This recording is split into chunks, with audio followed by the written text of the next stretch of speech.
Good day, everyone, especially to you, Sir Steve. Our lesson is all about learners in other marginalized groups. At the end of this lesson, students should be able to understand what marginalization means specifically in the area of education, learn about the different groups that are marginalized in society and in education, lastly, explore a process that could be used to identify issues of marginalization in class or school. Let's begin with marginalization in education. According to the United Nations Development Program of 1996, marginalization is the state of being considered unimportant, undesirable, unworthy, insignificant, and different, resulting in inequity, unfairness, deprivation, and enforced lack of access to mainstream power.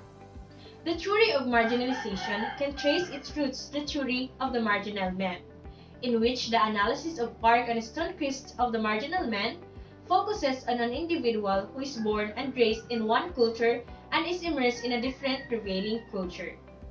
Marginalization in education is an outcome and a process through which individuals or groups are systematically denied the right to acquire academic or social capabilities through education that results in their exclusion from social institutions, civic processes, and economies. Moreover, it originates from culturally intense belief, values, and typical norms that regulate recognition or acknowledgement of other people within a specific social standard.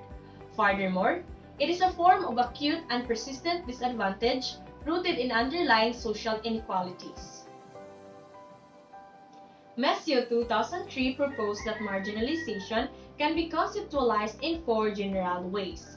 First, the child experiences some kind of marginalization that is recognized by almost everybody, including himself or herself.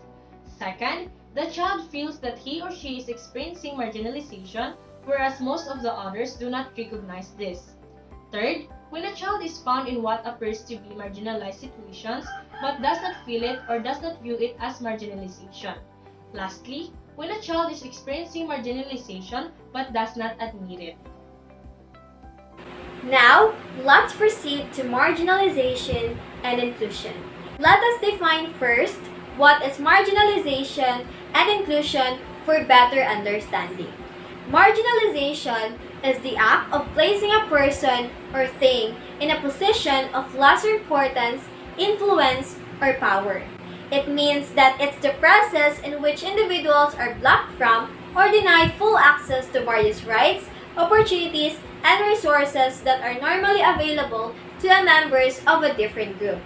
Inclusion is the process or policy of providing equal access to opportunities and resources for people who might otherwise be excluded or marginalized, such as those who had mental and physical disabilities and members of other minority groups. The experience of marginalization is specific and unique to its marginalized group and everyone in the group. They struggle with inequality and social exclusion, and poverty is a common indicator. One of the characteristics of marginalization is that marginalized people may suffer multiple discrimination. Inclusion is seen as universal human right. The aim of inclusion is to embrace all people irrespective of race, gender, disability, and medical or other need. It is also about giving equal access and opportunities and getting rid of discrimination and intolerance or removal of barriers. An inclusive design aims to remove the barriers that create undue effort and separation. It enables everyone to participate equally, confidently, and independently in everyday activities.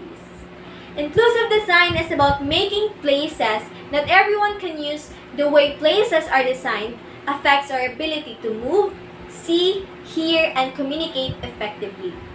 As for education, inclusion has become the term used to describe the right of parents and children to access mainstream education alongside their peers, where parents want it and children's need can be met. Integration, where the focus was on the child's ability to adopt, has been replaced by inclusion. The focus for inclusion is on the setting's ability to adapt to the needs of the child, altering where necessary the way it works. Issue in 2012 manifests young people's voice can intensify systems, processes, and experiences in congruence with inclusive education. Voice is clearly identified as one of the students' rights. It means having a say as well as referring to language and emotional components as well as nonverbal means that are used to express opinions. Simply put in this way, it is listening and pay attention towards what the people say and do not say. It means attending to the words, emotions, and behaviors of young people and providing them with various opportunities to fully participate and collaborate with adults in education. According to the book, Confronting Marginalization in Education, Mishu posits a framework that focuses on the collaborative activity between young people and adults in education that promotes inclusion. It also takes into consideration other factors that contextualize marginalization like curriculum, systems with the society, and effects of the administration and management of the everyday lives of teachers and young people in schools. This framework demonstrates a four-step cyclical process that is quite flexible. Step 1. Opening doors, enabling voices to be heard. Placing the students in the center of the process, various methods are used to allow them to express how various concerns and experiences lead to the marginalization of students in school. In this way, the students are respected as active participants. Different methods are suggested to be used that are appropriate to the age of learners, that measure social relationship. The question to be raised is, what do you think are the practices, behavior, policies, and systems in class or in school that cause marginalization? Step 2. Looking closely, bringing concerns to the surface. In this stage of the process, data gathered from Step 1 is meticulously examined to identify students who may be experiencing some kind of exclusion or any concerns that may lead to marginalization. In this part, the data complex, the next step is chosen, taking great care of ethical aspects that need to be considered. And the question to be raised is, are there persons, students in class who experience being marginalized? How? The third step in promoting inclusion in learners that belongs to marginalized groups through collaborative activity between young people and adults in education is making sense of the evidence, sharing data with learners. In this stage, there is an explicit focus on the concerns about marginalization that were gathered from the previous step. This is the period when the worries regarding marginalization that were gathered in the previous step are explicitly highlighted. No names are given, just problems or issues are shared. Students are asked to consider both their own feelings and those of their classmates as well as their own experiences. Everyone benefits from one another's knowledge in this discussion between the elders and the students. Step 4, dealing with marginalization, encouraging inclusive thinking and practice. Collaboration between the adults and students in this phase is very significant. In this phase, cooperation between the adults and the pupils is crucial. It outlines the group's response and the specific steps that will be taken to address the difficulties and worries about marginalization that were raised in the prior stage. As time goes on, these procedures teaches adults to pay attention to what children are saying. Additionally, it gives adults and children the reassurance that concerns about marginalization are taken seriously. It is not just being ignored. Let us now proceed to the different learners in marginalized group. First, we have child laborers, domestic workers. The International Labour Organization, or ILO, describes child labor as work that deprives children of their childhood, their potential, and their dignity, and that is harmful to physical and mental development. Child labor caused by poverty, lack of education, and lack of schools. So, what is child domestic work? Child domestic work is a general reference to children's work in domestic work sector in the home of a third party or employer. This general concept encapsulates both permissible as well as non-permissible situations by law. A child is a human being who is below the age of 18. The world counts to 2014. The ILO on the child labor that was presented in Geneva in 2017 noted a big decline in a child labor over the years, but still presents the following statistics. So, sila yung mga kabataan na maagang nakipagsapalaran sa hamon ng buhay. Sila yung mga maagang nagtatrabaho para makatulong sa pamilya. Imbis na dapat sa murang edad nila ay dapat nasa bahay lamang sila at nag-aaral at ini-enjoy ang stage ng kabataan nila. Ngunit sa kabila ng kahirapan sa buhay, ay sila ay napilitang magtrabaho para sa ikabubuhay nila. The term domestic work covers a wide range of tasks and services that vary from country to country and that can be different depending on the age, gender, ethnic backgrounds, and migration status of the workers concerned, as well as the cultural and the economic context in which they work.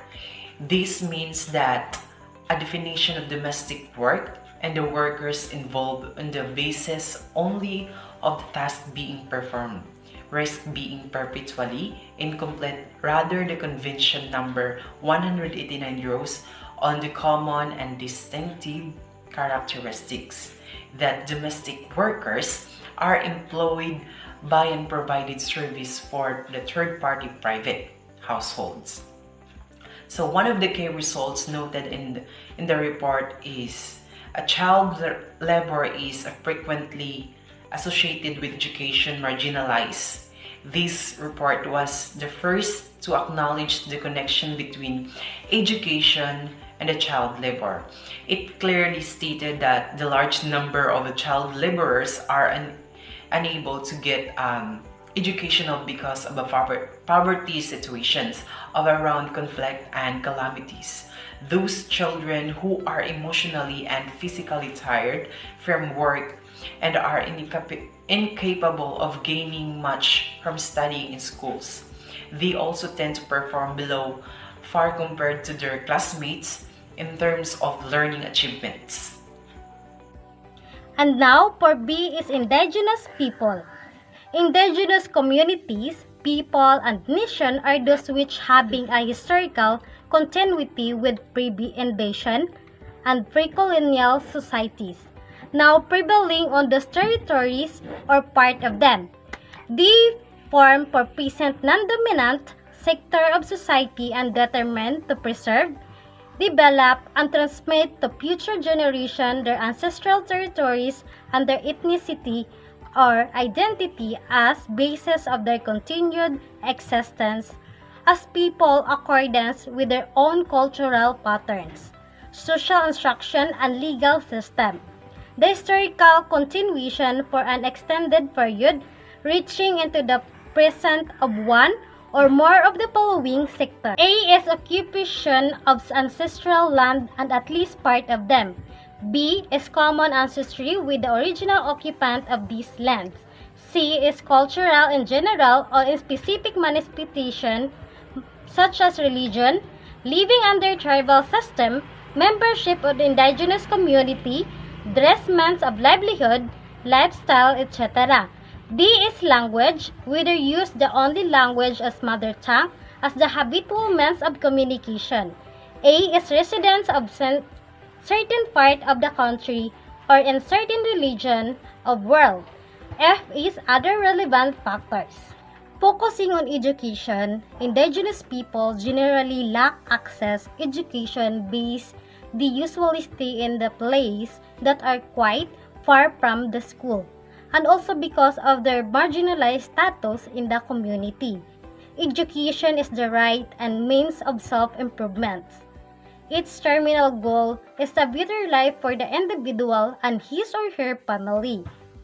Quality education is that people will eventually equate to a better lives for indigenous people. The Declaration of the Rights of Indigenous People 2007 notes the quality of education as significant for indigenous people. It declares that indigenous people have the right to build and manage their own system of education using their own language, considering their very own cultural diversity.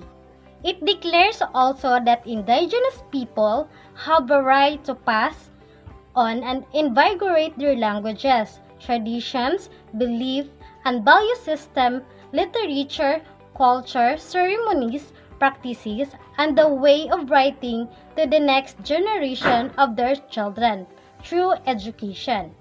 UNESCO has international framework, guides and guidelines, tools for inclusion to take the root in education, awareness, respect, and tolerance for cultural diversity and are significant components. We will be talking about the abused children. The World Health Organization defines child maltreatment as the abuse and neglect that occurs to children under 18 years of age. It includes all types of physical and/or emotional maltreatment, sexual abuse, neglect, negligence, and commercial or other exploitation which results in actual or potential harm to the child's health, survival, development, or dignity in the context of a relationship of responsibility, trust, or power. Exposure to intimate partner violence is also sometimes included as a form of child maltreatment. The World Health Organization 2016 states that child maltreatment is identified globally as a valid social, public health, and human rights issue. Children who are experience abuse and neglect may suffer immediate physical injuries and emotional and psychological problems like anxiety or post-traumatic stress. This kind of issue should be addressed for the reason that it talks about the life of the children. The children deserve to feel safe and can enjoy a healthy environment that will help to their development as an individual. Child abuse or child maltreatment is a serious issue and its effects have a big impact to the life of child. The abuse and cruelty of childhood have effects also in educational outcomes or the academic performance, including the school dropout and failing grades. It might be have a changes to his or her personality, weaken the immune system that also leads to death. My topic is all about refugees or displaced children. The UNHCR, or the United Nations High Commissioner for Refugees, defines refugees as someone who has been forced to flee his or her country because of persecution, war, or violence. A refugee has a well-founded fear of persecution for reasons of race, religion, nationality, political opinion, or membership in a particular social group. Most likely, they cannot return home or are afraid to do so. War and ethnic, tribal, and religious violence are leading causes of refugees fleeing their countries. On the other hand, IDP or internally displaced person is someone who has been forced to flee their home but never cross an international border. They are persons or groups of persons who have been forced or obliged to flee or to leave their homes or places of habitual residence, in particular as a result of or in order to avoid the effects of armed conflict, situation of generalized violence, violations of human rights or natural or human-made disasters, and who have not crossed an international recognized border. Unlike refugees, IDPs are not protected by international law or eligible to receive many types of aid because they are legally under the protection of their own government. The Declaration of Human Rights and the Convention of Child's Rights emphasizes that education is the right of every person, every child. This means that education policies are in place. The 2030 United Nations Agenda for Sustainable Development considers education as essential to the advancement of humankind. It is clearly stated that UN Sustainable Development Goal number 4, which calls for ensuring inclusive and equality education for all and promoting lifelong learning. Its specific objectives include ensuring that all girls and boys have access to quality early childhood, development, care, and pre-primary education so that they are ready for primary education, eliminating gender disparities in education, and ensuring equal access to all levels of education and vocational training for the vulnerable including persons with disabilities, indigenous peoples, and children in vulnerable situations by 2030. It is according to UN SDG 2015. Despite all this, in the resettlement areas or places, these children are confined to food and shelter and are given priority over education. Aside from the lack of resources, there are other complications that are hindrance to the quality of education given to these children. The first one, countries that host them are unable to protect refugee rights to education simply because they are themselves have a distended system of education and vulnerable government and economic institutions. Second, because of the length of time refugees and displaced children are in resettlement and refuge areas, educational resources given to them do not allow for quality education, shifts to accommodate children, overtire the teachers, and shorten learning time. The third one is language and the lack of materials is also a concern. And the last and the fourth one is the children who have been exposed to war and violence demonstrate signs of psychosocial problems that are not addressed. This is according to Cardarelli 2018. Children in conflict zones. According to UNICEF, all wars, whether just or unjust, disastrous or victorious, are waged against the child.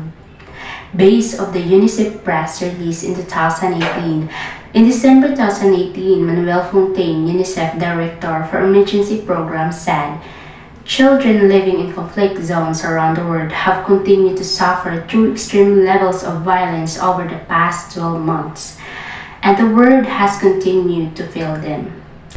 It is said that children in countries that are at war are being used as human shields, killed, maimed, or recruited to fight.